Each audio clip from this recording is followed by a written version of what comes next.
Hello again, that's M. Price. This is M. Price, can read. I am indeed M. Price, and today I want to talk to you about the horrors of AI. I, um, I try not to go on the internet too much. As you can see, I'm on the internet now because I've posted like 5 videos within like a day. Um, but there's this new thing called like Sora 2 AI, one of those weird things, part of the AI bubble, the investment circle. That's another thing, anyway. Um, but all these videos are circling around of like the latest and greatest AI video generator, and I've already seen uh, like Michael Jackson steal someone's chicken wings and dance, and Tupac and Biggie in a UFC match, Stephen Hawking doing like BMX racing,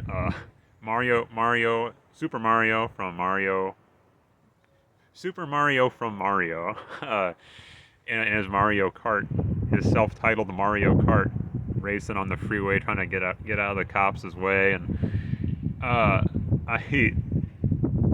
it's nuts, It's like actually, it's in one hand, it's kind of funny for like the stuff that's like obviously fake, like obviously Mario isn't real, but it's also kind of like, well, he's real to me, god damn it.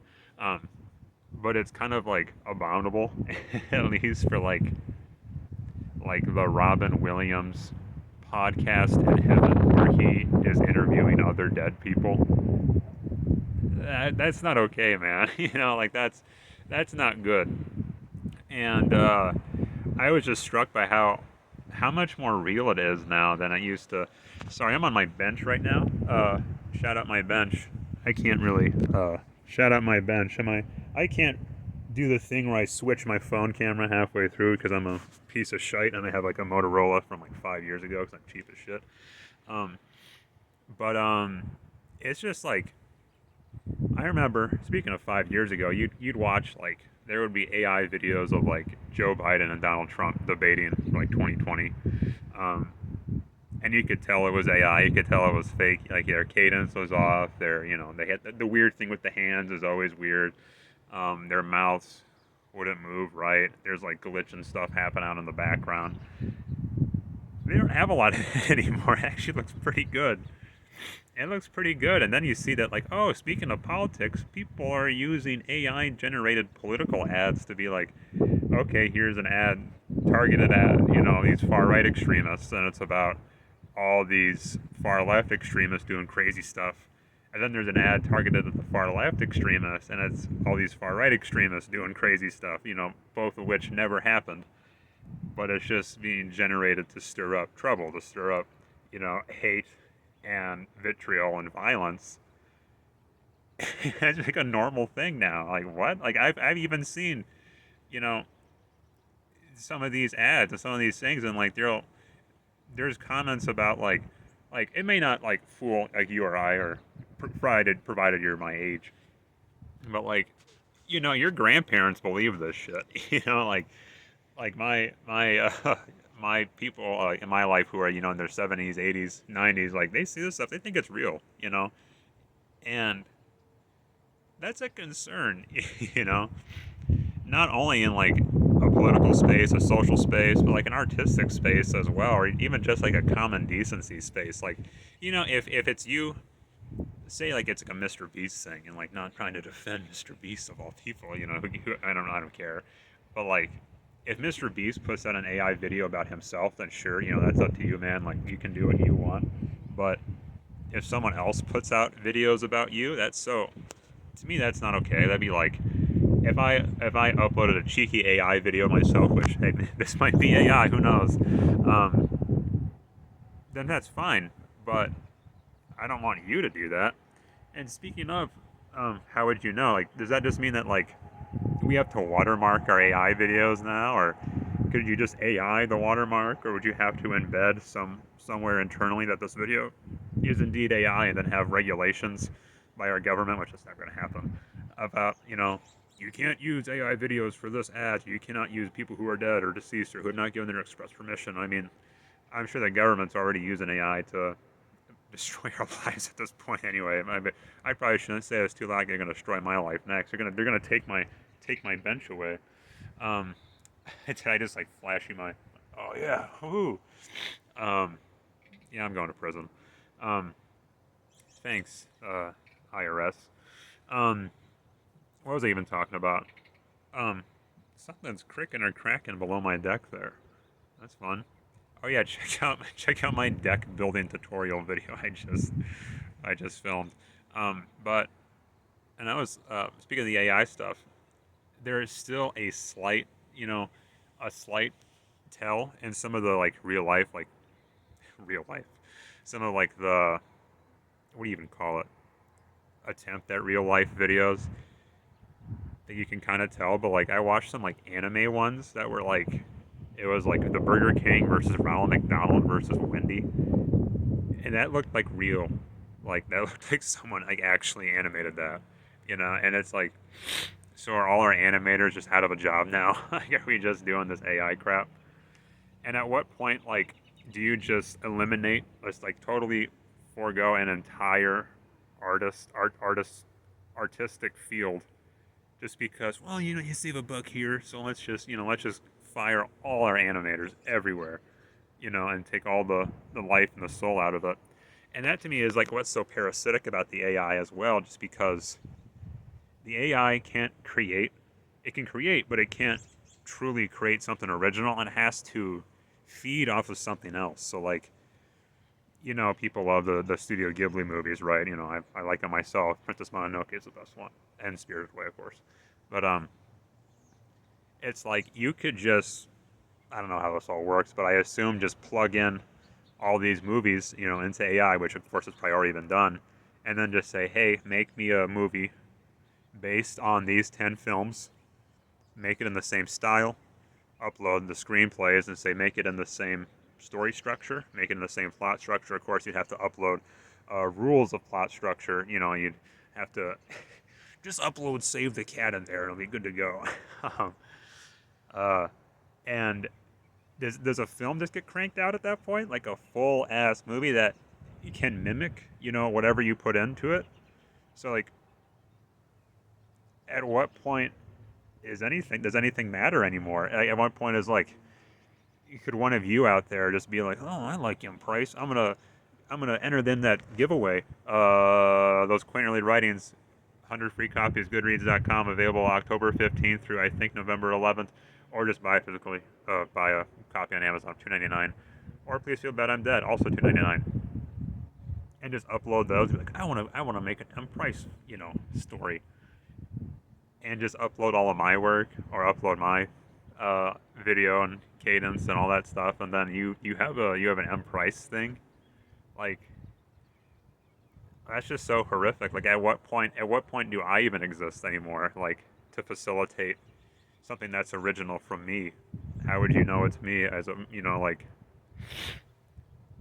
I don't know, like, if everything can be so replicated, and keep in mind, it's only going to get, more accurate. Like, if it was kind of meh 5 years ago and it's like pretty good now, 2030, this shit is going to be indistinguishable, and we're going to be like full on Metal Gear Solid 2, nightmare Kojima future, where everyone is named after the things that they do.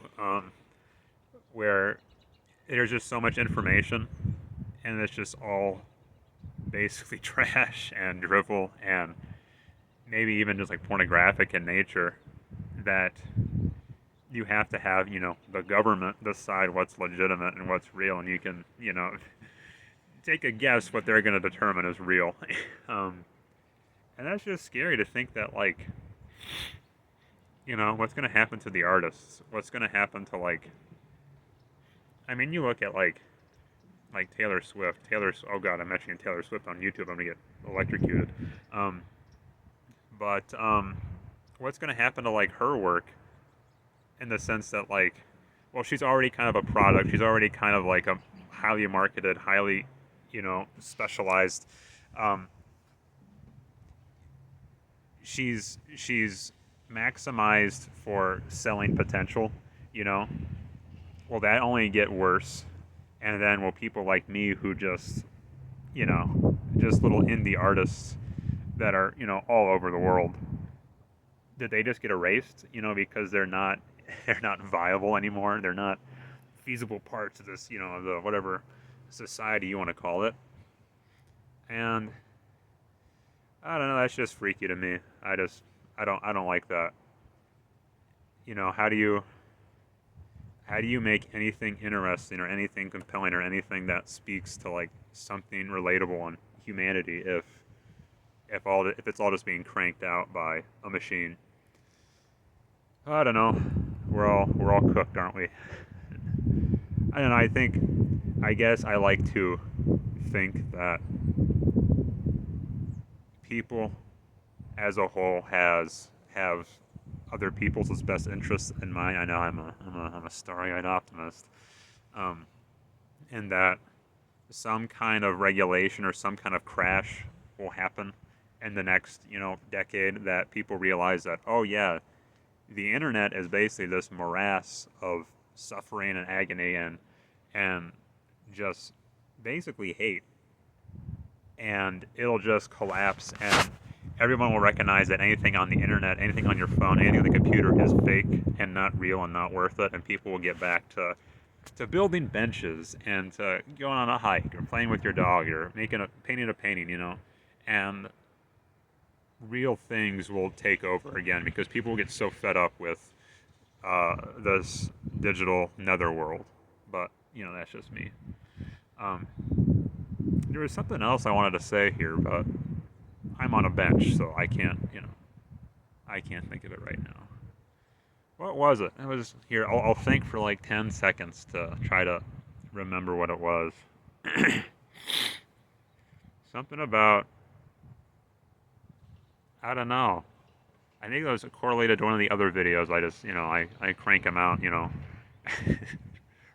all in a row. Um, yeah, I don't know. I'm here. Maybe. It's been like almost 13 minutes, so you're probably not here anymore. But if you are, hey, welcome. Um,